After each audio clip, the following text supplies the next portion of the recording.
La première demi-finale retour de Ligue des Champions entre l'Inter et le Barça. Demain soir, 3-3 à l'aller, frisson garanti après ce match aller. Cet après-midi à Milan, les Nerazzurri participaient à leur dernière séance d'entraînement. La performance du match aller a revigoré tout un groupe après 3 défaites consécutives en Serie A et en Coupe d'Italie. Malgré la confiance retrouvée, Simone Inzaghi sait que la tâche s'annonce ardue. Dovremo fare una grande gara contro il Barcellona. Pour ce grand rendez-vous, l'Inter n'est pas sûr de pouvoir compter sur son effectif au complet. Lautaro Martinez, victime d'une élongation des ischio-jambiers lors du match aller, est incertain. Côté catalan, Lewandowski lui est bien présent dans le groupe. Le Polonais blessé depuis 2 semaines a fait son retour à l'entraînement hier à Barcelone. He's good, much better than we expect, and he's ready for the bench. So it's when we need him, maybe he can come in. So it's like that. Un atout offensif supplémentaire pour les Barcelonais, conscients également de leurs lacunes défensives. Jo crec que vam tindre situacions per marcar, també situacions per defendre una miqueta millor, com els 2 gols de córner o el gol del primer minut de partit. El nostre objectiu és primer de tot estar clar, guanyar, porteria 0, fer un bon futbol, un bon joc i classificar-nos per la final. Après le chef-d'œuvre du match aller, ce sommet européen s'annonce aussi indécis que passionnant. Sommet européen, l'un des matchs de l'année. Ce qu'on n'a pas dit, Tony, c'est que l'arbitrage avait été parfait également. Ça, on ne l'a pas souligné. Non, parce que personne n'en parle quand tout va bien. Eh bien, ce qu'on va faire ce soir dans le Late Sport 360, c'est qu'on va en parler. On va décrypter d'ailleurs le match de Clément Turpin, parce qu'on a vu un match extraordinaire. Et quelque part, l'arbitre a participé à avec très peu de fautes. Très peu de fautes, 21 fautes sifflées dans le match. Et si on compare au match du PSG, il y a eu 30 fautes dans le match du PSG contre Arsenal, et 21. Et Clément Turpin a laissé énormément jouer, ce qui a favorisé le spectacle. Il a aussi bénéficié de l'engouement des joueurs, c'est-à-dire qu'ils sont préoccupés de l'arbitrage, ils ont joué. Et ça, c'est. Et à l'arrivée 3-3. Et voilà. À ceci près, monsieur l'arbitre, qu'il y a un but qui a refusé, dont on ne saura jamais s'il était valable ou non. Ah si, c'est la machine qui l'a dit. Ah, c'est la machine. Il a dit 3 mm, je crois. 3 mm. Voilà. Vous voyez, et vu que c'est tout à fait scientifique, la machine elle marche super bien. Bon, bah, c'est parfait. On est d'accord, hein, Bertrand. Ouais, moi, je suis. Mais juste sur Turpin, ça confirme une fois de plus que les arbitres français peuvent être excellents au niveau européen, et dès qu'ils arrivent au niveau français, là, il y a quelque chose qui coince, ce qui prouve que c'est pas l'arbitrage seul qui est en cours. Pourquoi c'est plus compliqué avec les Français, Paul? Est-ce que c'est pas l'attitude des joueurs français? Peut-être notre mentalité. Hein. Je dis ça avec des pincettes. Hein. Parce que j'étais pas le plus tendre avec les arbitres. Mais ça s'est bien passé avec Tony Chaperon. Apparemment. Bien. Qui favori avant le match retour, Geoffroy? Alors, les proba opta, les fameuses proba cher opta. Bertrand, là, toujours ici présent. Là, on va y voir clair. Ah, oui. Voilà. Là, et la lumière. Très très clair. 45% Inter, 55 Barça, du 50-50. Moi, j'ai étudié tous les cas de figure. Non, mais c'est étonnant quand même que le Barça soit favori alors que le match retour a lieu à l'Inter. Parce que la dynamique récente du Barça est quand même meilleure que celle de l'Inter, qui a perdu beaucoup de matchs. Voilà. Bon, en début. C'est évident, c'est indicatif. Si vous prenez toutes les équipes depuis la fin de la règle du but à l'extérieur qui ont fait match nul à domicile chez elles, vous avez 47% de qualification, c'est-à-dire 55 ans. Voilà. Louis Vix, vous venez d'assister à l'entraînement de du Barça. Le petit plus, c'est peut-être le retour de Lewandowski. On a entendu Hansi Flick qui a dit qu'il était apte à jouer, mais qu'il débuterait sur le banc, c'est ça? Oui, on ne pouvait pas avoir une réponse plus claire de la part du technicien allemand concernant Robert Lewandowski demain soir. Il n'a plus joué depuis le 19 avril. Il sera évidemment à court de rythme, mais il pourrait entrer en cours de partie, ce qui changerait pas mal de choses, même si je trouve que en son absence, Ferran Torres a plutôt bien mené l'attaque du Barça aux côtés de Rafinha, qui est toujours aussi décisif, et d'un Lamine Yamal qui nous a régalé la semaine dernière. Mais ce n'est pas Geoffroy Garreté qui dira le contraire. Avec ou sans Lewandowski, même sur le banc, ça change quand même pas mal de choses.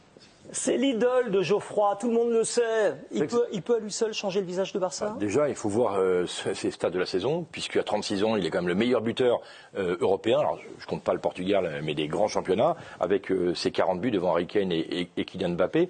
Et puis, c'est quelqu'un qui a une science du jeu, mais extraordinaire. Même en rentrant du banc, il a un art de fixer la défense la défense de l'Inter est redoutable. Et si au match aller, on a vu quand même Dumfries se balader, être presque le joueur libre de l'Inter, c'est peut-être pas totalement innocent. Donc je pense que Lewandowski peut beaucoup apporter, même en rentrant en cours de match. C'est un petit plus psychologique pour les joueurs quand on sait qu'il manque un grand joueur et qu'il est apte à jouer ou pas, où il y a tellement de stars au Barça que finalement... Non, mais c'est aussi un profil un peu atypique qu'ils n'ont pas forcément avec Ferran Torres.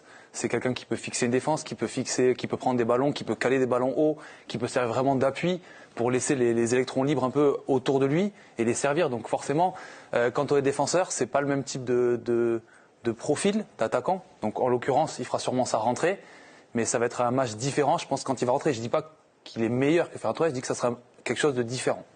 On attend ce match avec impatience, d'autant qu'il y aura Lamine Yamal du côté de Barcelone. Alors ses stats, lui, au match aller, Geoffroy. Énorme, vous allez voir, c'était le roi du terrain.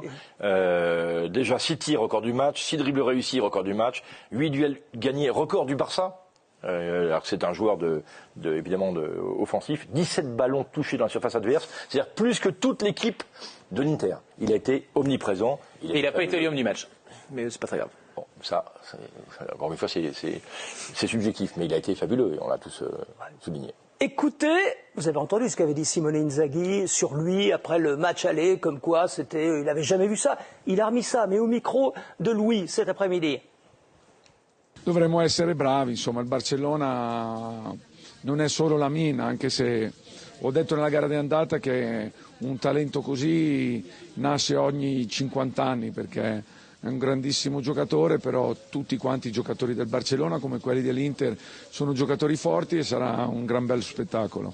Un phénomène comme on en voit tous les 50 ans. Petit tour de table pour voir si vous êtes tous d'accord. Les stats partent d'elles-mêmes, hein. Il est incroyable, il est imprévisible, il est capable de tout. Comme on en voit tous les 50 ans. J'ai pas cet âge canonique encore, Eric. Non, mais je trouve que c'est lui faire porter une pression qui me paraît immense.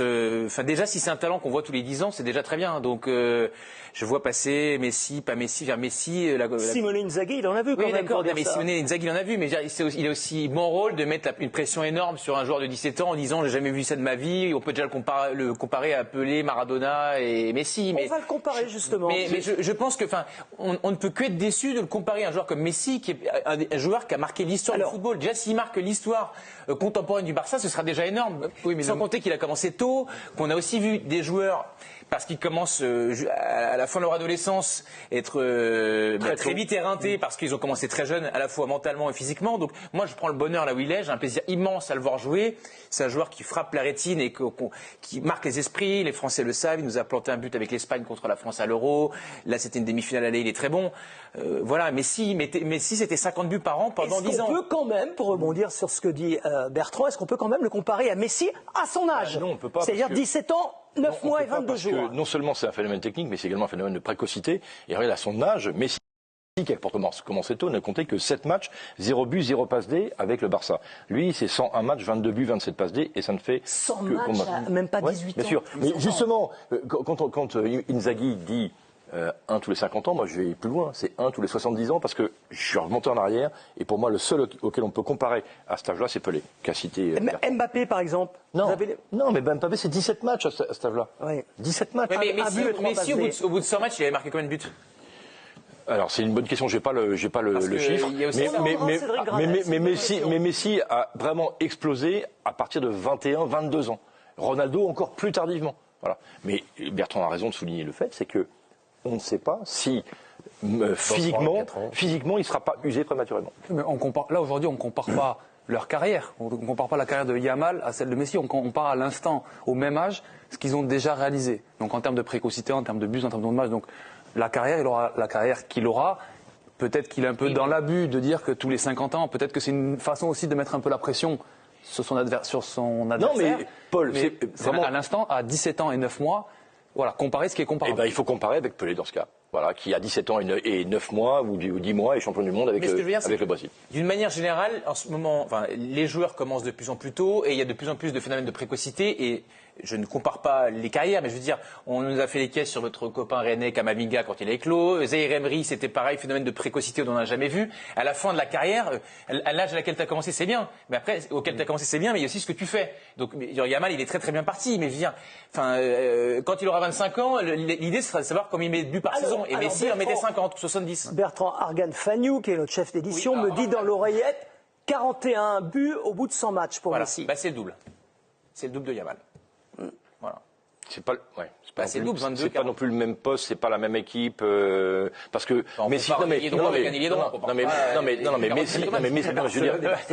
mais dans le style de jeu, il y avait une vraie différence, et le Barça de l'époque était beaucoup plus mûr et plus abouti que Yamal, qui a commencé avec un Barça qui était, on va dire, dans le creux de la vague sous Xavi. Et ils ont, pour compléter, été décisifs autant de fois l'un que l'autre. Voilà. Donc voilà, la stat est maintenant précise. Mais Argan-Fagnou, quand il veut, il est excellent. Mais oui, avec l'aide de Cédric Granel, de Lucas Puel, je ne sais pas.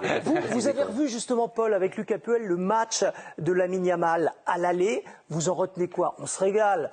On a envie de les revoir des dizaines de fois, ces images. Forcément, c'est un plaisir pour tout le monde. C'est extraordinaire. Enfin, moi, c'est la soie pure qui sort de son pied gauche. Et puis, ce que j'aime bien aussi, c'est que Messi, je vais le comparer à Messi, je suis désolé, Bertrand, mais Messi, c'était vraiment pied gauche, pied gauche, pied gauche. On savait presque qu'il allait tout le temps pied gauche. On n'arrivait jamais à lui prendre le ballon. Mais par contre, on savait qu'il allait à gauche. Là, Yamal, on l'a vu. Il va à gauche, il va à droite, il se retourne, il repart. Enfin, voilà, c'est vraiment... je ne vais pas dire qu'il est meilleur, mais voilà, il est complet. Je trouve qu'il est complet. Louis Vix, on a entendu Simone Inzaghi tout à l'heure dire qu'il y aurait un plan anti-Yamal. Ça va être quoi, ce plan anti-Yamal? Trier. Déjà, peut-être de placer Federico Di Marco sur le banc au coup d'envoi, tant celui-ci a souffert la semaine dernière et notamment en première période. On a vu que lorsque Carlos Augusto est entré, l'international brésilien, c'était un petit peu mieux dans l'attitude défensive, même si un génie reste un génie et qu'il sera évidemment difficile de le contenir. C'est toute l'équipe qui doit agir pour limiter l'influence de Lamine Yamal. Mais pour en avoir discuté après le match avec Christophe Jallet, qui était au commentaire la semaine dernière et qui le sera à nouveau demain, il nous conseillait en tant qu'ancien latéral droit de haut niveau de le prendre dès le départ des actions. On a revu les images avec Paul il y a quelques secondes, et ce qui était marquant la semaine dernière depuis le stade, c'est que peut-être que les joueurs de l'Inter ont eu tellement peur qu'ils l'ont laissé un peu trop faire. Et est-ce qu'il pourrait être ballon d'or à 18 ans, ce qu'on n'a jamais vu? Oui, si le Barça gagne des champions, ça se jouera entre Rafinha et lui, et je pense que vu comme il marque les esprits, ce sera lui. Il a déjà été plus proche que Rafinha, pardon, du en plus. Dans l'esprit des jurés, vous avez le fait d'être dans le concert, même s'il est très jeune, il aurait été l'année précédente, alors que est-ce que le Ballon d'Or, il ne compenserait pas plutôt une carrière plutôt que juste une saison? Le concept du Ballon d'Or, c'est la saison. Alors après, le jury peut être influencé par la carrière d'un joueur, et le fait que tu tournes autour peut te permettre, si ça te touche, de l'avoir. Mais le critère, c'est du début de saison jusqu'à la fin de saison. Sur le plan anti-Yamal, en fait, on pourrait couper les circuits autour de lui pour l'empêcher de donner des ballons, sauf qu'il fait tout et n'importe quoi avec le ballon, donc ça sert à rien de couper les circuits parce qu'il peut faire tout seul.